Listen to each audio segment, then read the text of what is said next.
اللہ تبارک و تعالیٰ نے جس معاشرے سے ہم تعلق رکھتے ہیں اس معاشرے میں ہم کو پیدا فرمایا. ہم معاشرے میں رہتے بھی ہیں، سہتے بھی ہیں، کھاتے بھی ہیں، پیتے بھی ہیں، اور ہمارے رشتے ناتے بھی ہیں، دوست و احباب بھی ہیں. ہر طرح کے چیزوں سے، ہر طرح کے لوگوں سے واسطہ ہمارا پڑتا ہے. اس نقطۂ نظر سے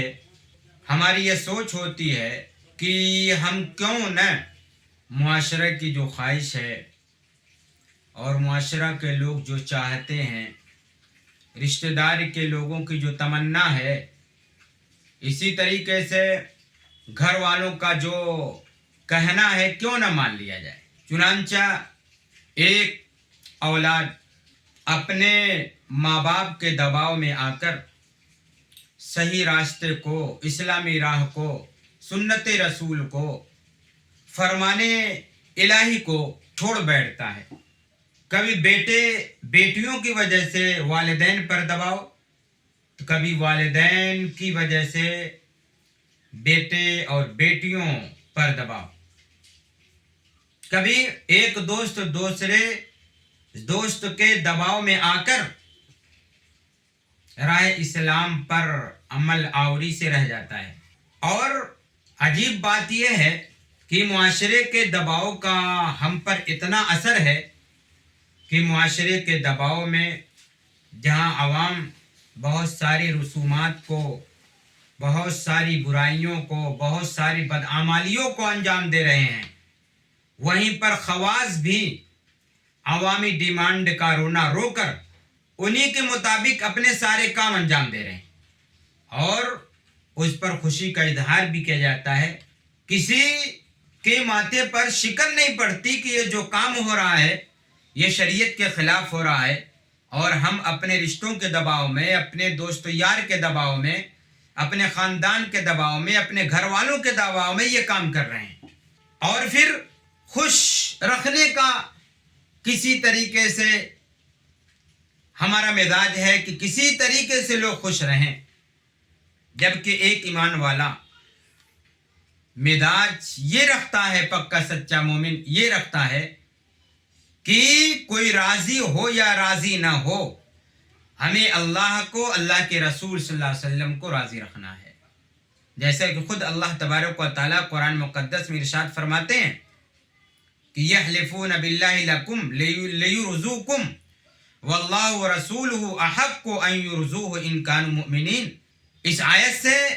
ہمیں یہ بات معلوم ہوئی کہ ہمیں اللہ اس کے رسول کو راضی کرنا ضروری ہے.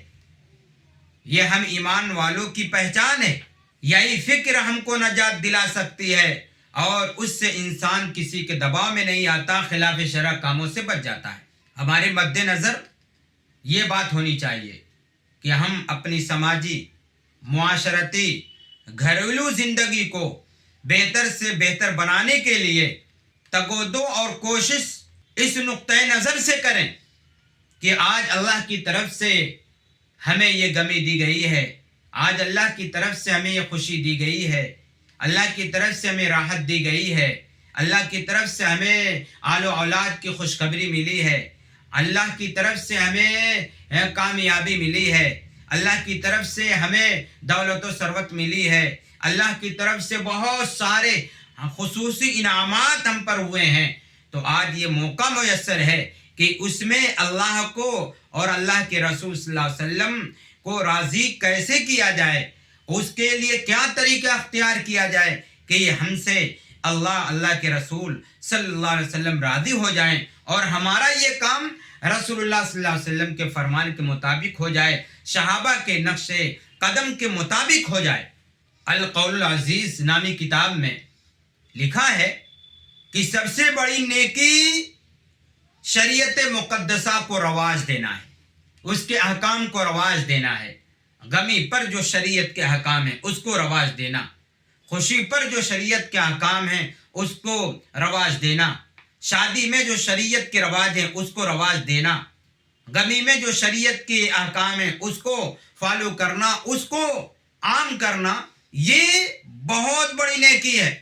اس کو شریعت کے احکام کو زندہ کرنے میں خاص کر جس زمانے میں اسلام کے شاعر کو مٹایا جائے اس میں شریعت کی ایک ایک چیز کو رواج دینا یہ بہت بڑی نیکی ہے۔ آج حالات ہمارے اور آپ کے سامنے ہیں کہ ہم مسلمان اپنی پہچان کھوتے جا رہے ہیں، چاہے وہ زبان کی پہچان ہو، چاہے وہ تہذیب کی پہچان ہو، چاہے گھر بار کی پہچان ہو، چاہے اپنے معاشرے کی پہچان ہو، چاہے وہ اعمال کی پہچان ہو، چاہے وہ رشتے ناطی کی پہچان ہو، چاہے بھی کسی طریقے کی ایک مسلمان کی جو اسلامی پہچان ہے، آج ایک مسلمان اپنے ہاتھوں سے اس پہچان کو کھوتے جا رہا ہے۔ اور حال یہ ہے کہ بہتوں کا یہ ذہن دماغ بنا ہوا ہے کہ کسی کے اتباع اور اقتداء کا معیار لوگوں کی بھیڑ ہے، اکثریت ہے، کہ جس کے پیچھے اکثریت ہو، جس کے پیچھے بھیڑ ہو، وہی حق ہے، اسی کی طرف ہمیں اپنا رخ کر لینا چاہیے۔ جبکہ اگر انصاف کی نگاہ سے دیکھا جائے تو ہمیشہ دنیا میں کم عقلوں کی، بد عملوں کی تعداد رہی ہے اور اچھے لوگ بہت دنیا کے اندر ہمیشہ کم رہے ہیں، عقل مندوں کی تعداد کم رہی ہے۔ اگر اکثریت دیکھا جائے اور اکثریت کے مطابق اپنی زندگی کو رخ کو موڑا جائے تو یقیناً تباہی سے کوئی چیز بچا نہیں سکتی۔ اللہ نے دوسری جگہ فرمایا الذین سعیہم فی الحیات الدنیا وہم یحسبون انہم یحسنون صنعا، یہ وہی لوگ ہیں جن کی کوشش دنیا کی زندگی میں برباد ہو چکی ہے، رائے گاہ ہو چکی ہیں، اس وجہ سے کہ ان کا یہ خیال ہے کہ ہم جو بھی کام کر رہے ہیں بالکل اچھا کام کر رہے ہیں، غلط کام ہے۔ شادی میں رسموں کی پابندی ہے، غمی میں رسموں کی پابندی ہے، اسی طریقے سے اجتماعی انفرادی زندگی میں، گھریلو زندگی میں، اسی طریقے سے اجتماعی زندگی میں، معاشرتی زندگی میں جو زندگیاں ہماری گزر رہی ہیں ان تمام میں جو ہماری غلط راہ ہے، ہماری غلط سوچ ہے، اسی غلط راہ غلط سوچ کو ہم صحیح خیال کرتے ہیں۔ اور جب انسان برے کام کو صحیح سمجھنے لگے، یا یہ کہیے جب انسان کو برے کام کی برائی نظر نہ آئے اور وہ عمل اس کی نگاہ میں اچھا لگنے لگے تو یقین جانیے اس کی تباہی، اس کی بربادی میں کوئی شک و شبہ نہیں، کیونکہ ایسا شخص اپنے کیے پر غور و فکر نہیں کرتا بلکہ نفس کی خواہشات میں وہ گر جاتا ہے اور وہی اس کی فطرت ثانیہ بن جاتی ہے اور اس کو درستگی کی راہ نہیں ملتی، درستگی تک وہ نہیں پہنچ پاتا۔ اور پھر اللہ تبارک و تعالیٰ نے دوسری جگہ ارشاد فرمایا یا الذین آمنوا، کہ اے ایمان والو تم پر اپنی ذات کی اصلاح لازم ہے، تم اپنی فکر کر لو۔ یا الذین آمنوا علیکم انفسکم لا یضرکم من ضل اذا اہتدیتم الی اللہ مرجعکم جميعا فینبئکم بما کنتم تعملون۔ ایمان والو تم پر اپنی اصلاح کی فکر ضروری ہے، تم اپنی اصلاح کی فکر کرو۔ جب تم صحیح راستے پر ہوگے، تم راہ پر ہو، چل رہے ہو، دین پر چل رہے ہو، تو جو شخص گمراہ ہیں ان کی گمراہی تمہیں نقصان نہیں پہنچا سکتے۔ ہاں تم اپنی اصلاح کرو، اپنا زور پورا اپنی ذات کی اصلاح پر لگاؤ اور کوشش یہ کرو کہ تمہاری ذات سے دوسروں کو بھی اصلاح ہو جائے۔ لیکن اگر کسی کو سمجھانے بجھانے کے باوجود وہ اپنے اندر اصلاح نہ کرے، اپنی چیزوں کی اصلاح نہ کرے، غلط چیزوں کی، تو ان کی گمراہی اور ان کی غلط راہ تمہیں نقصان نہیں پہنچا سکتے۔ اس لیے جہاں تمہیں اپنی اصلاح کی فکر کرنی ہے اور اس بات کو توجہ میں لانا ہے کہ جو رسم و رواج، جو بدعمالیاں، جو گناہ تم ابھی چھوڑ سکتے ہو فوراً اس کو ابھی چھوڑ دو، اور جس کے لیے اور کوشش کرنی ہے، کوشش کی ضرورت ہے، اس کے لیے اتنی کوشش کرو، محنت کرو. اگر تم نے ایسا کیا تو تم دنیا کے رسم و رواج، برائیوں، بدعمالیوں، گناہوں اور دنیا کے لوازمات، فالتو کی چیزوں سے بچ جاؤ گے اور تمہاری عند اللہ پکڑ بھی نہیں ہوگی. چنانچہ اس آیت کے تحت حضرت مفتی تقی عثمانی دامت برکاتہم فرماتے ہیں کہ اس آیت کریمہ میں اللہ تبارک و تعالی نے یہ حقیقت ارشاد فرمائی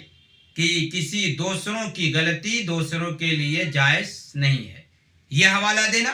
فلاں ایسا کر رہا ہے، ڈھکا ایسا کر رہا ہے، فلاں شادی کے موقع پر ایسا کیا تھا، فلاں وفات کے موقع پر ایسا کیا تھا، فلاں غمی کے موقع پر ایسا کیا تھا. تو کسی انسان کی بدعملی دوسرے انسان کی بدعملی کے لیے یہ جائز نہیں ہے کہ کوئی کسی کا غلط حوالہ دے دے تو وہ غلطی اس کے لیے جائز ہو جائے. تو دوسرے کی بدعملی تمہاری بدعملی کے لیے وجہ جواز نہیں بن سکتی. تمہارا کام یہ کہ تم اپنی خبر لو